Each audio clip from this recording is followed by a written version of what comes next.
नमस्कार मित्रांनो, आज आपण करत आहोत कापण्या। तर इथं आपण घेतलेला आहे अर्धा किलो गूळ आणि 4 कप पाणी। इथं आपण याचं गरम करून घेतलेलं आहे मिश्रण। तर आपण याचं 10 मिनिटं गरम करून घेऊया मिश्रण। तर आपण हे मिश्रण गरम करून घेतलेलं आहे आणि इथं परातीत घेतलेलं आहे। याला आपण थोड्या वेळ गार करायला ठेवूया। तर आपण इथं घेतलेलं आहे 4 मोठे फुलपात्रे गव्हाचं पीठ। तर इथं आपण गव्हाचं पीठ यात मिक्स करत आहोत। तर आपण इथे घेतलेलं आहे बेसनचं पीठ 4 चमचे। इथं आपण थोडंसं घेतलेलं आहे नमक। तर इथं आपण घेतलेलं आहे 2 चमचे तेल। इथं आपण घेतलेलं आहे सुंठ, जी आपण बारीक एकदम पावडर करून घेतलेली आहे। तर इथं आपण तेल जे आहे 2 चमचे ते गरम करून घेतलेले आहे, ते आपण ह्याच्यात टाकायचे। हळूहळू सगळीकडे मिक्स करून टाकायचे आपल्याला हे तेल। भाजेल म्हणून आपल्याला हे तेल गरम आहे, म्हणून आपण इथं चमच्याने हलवायचे थोड्या वेळ।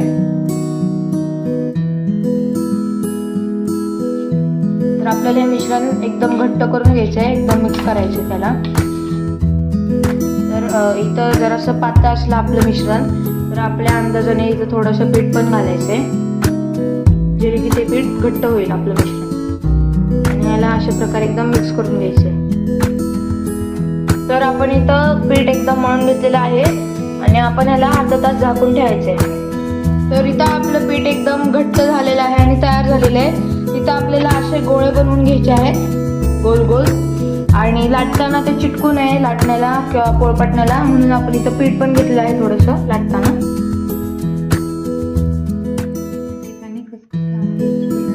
आणि अशा प्रकारे आपल्याला लाटून घ्यायचे आहे।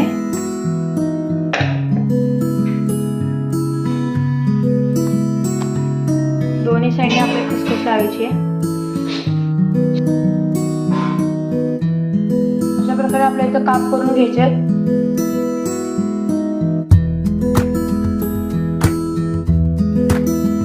उभ्या आणि आडवा आपल्याला चिरून घ्यायचंय। तर इथं आपण तळायला घातलेलं आहे ते हळूहळू आपल्याला सोडायचे। 2 मिनिटं आपल्याला तेल गरम करून घ्यायचं आणि त्याच्यानंतर आपल्याला टाकायचे।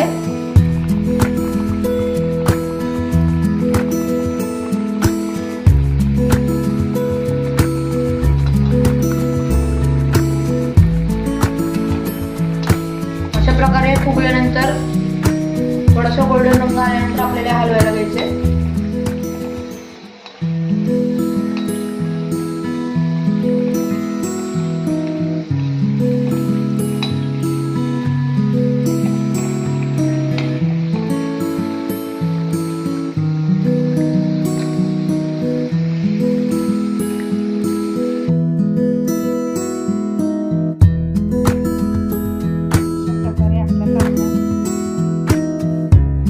हा व्हिडिओ तुम्हाला आवडला असेल तर ह्या व्हिडिओला लाईक करा, सबस्क्राईब करा आणि शेअर करा।